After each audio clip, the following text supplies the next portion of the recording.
Hare Krishna. Let emotion inform but not form your decision.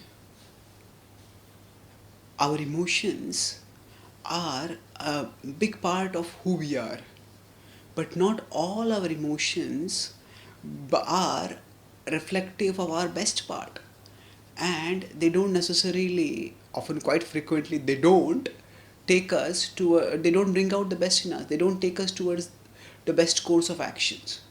So we need to yes, our because emotions are a part of us, they need to inform our decisions, but they alone should not form our decisions.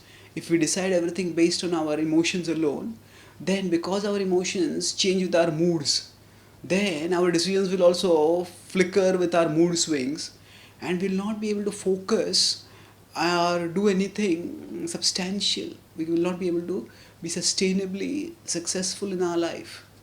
So, Krishna in the Bhagavad Gita tells Arjuna when he's overwhelmed by emotions. The first chapter is one of the names for it is Arjuna Vishada Yoga, the grief of Arjuna. And how does Krishna respond to that grief? In the second chapter, he responds by the first thing he says is क्लैब्यमास्मगमः कुतस्त्वाकश्मलमिदं विषमे समुपस्थितम् अनार्यजुष्टमस्वर्ग्यम् अकीर्तिकरम् Arjun. So Arjuna is overwhelmed by weakness, and kutastva kashmalamidam. So Krishna tells Arjuna that these thoughts, such emotions are weaknesses. Kashmalamidam. Vishame samupastitam. Such weak-mindedness has come upon you at a vishama, at a dangerous situation. It is said that when the goings get tough, the tough get going. So Krishna is telling Arjuna, you are a tough guy. You are expected to get going, but why are you becoming weak like this? Vishame kutastva kashvalam. Where did they come? That means what he's saying is, this is not expected in you.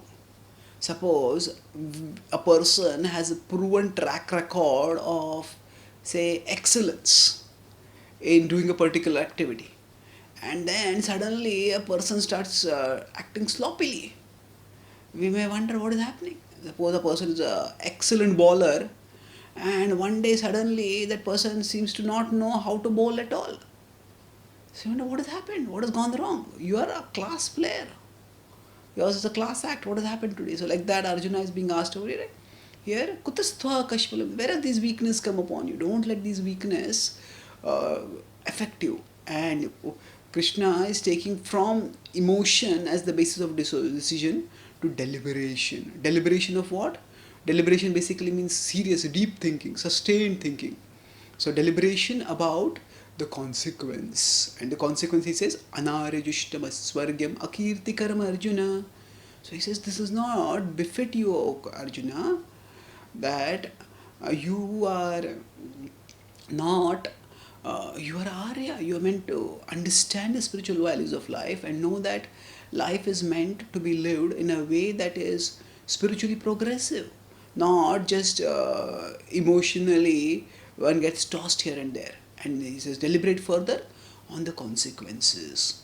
Consequences means that aswargyam, akirtikaram. You'll not be able to attain swarga in the next life, nor will you be able to get kirti in this life. It will be inglorious in both in this worldly and next worldly terms. Therefore, don't act in such a way. Now, does that mean that emotions should not be a part of our decisions at all? No. Emotions have to be a part, but emotions have to be guided so that the emotions are according to scripture and they are elevating emotions, not degrading emotions. At the end of the Bhagavad Gita, near the end of the Bhagavad Gita, Krishna more or less completes his message, and then he urges Arjuna to deliberate philosophically. So 18.63 he says, Vimrishaitadasheshena yathechsti tatha kuru. Deliberate and then decide what you want to do.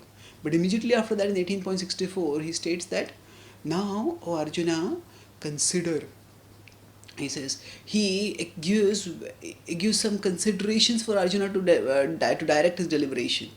So he tells that sarvaguhyatamam bhuya shrunu me paramam vacha ishtosi me dridhamiti tato vakshami te hitam. He says, "Oh Arjuna, I'm speaking this most confidential knowledge to you because you are most dearly loved by me. Ishtosi me dridhamiti. I'm determined to love you. Tato vakshami te hitam. And because of my determination to love you, I am offering this to you. I am calling out to you, Krishna. Oh Arjuna, I'm speaking this to you out of my concern for you." So there's such a fervent opening of the heart by Krishna will naturally evoke emotions. Krishna is expressing his emotions, and he is evoking reciprocal emotions in Arjuna. So such emotions are good because they are according to scripture and they bring auspiciousness. So when we are guided by scripture, then emotion can inform but not form our decision. That means we are guided by emotions, but we are guided by the emotions that elevate, not the emotions that degrade. Thank you. Hare Krishna.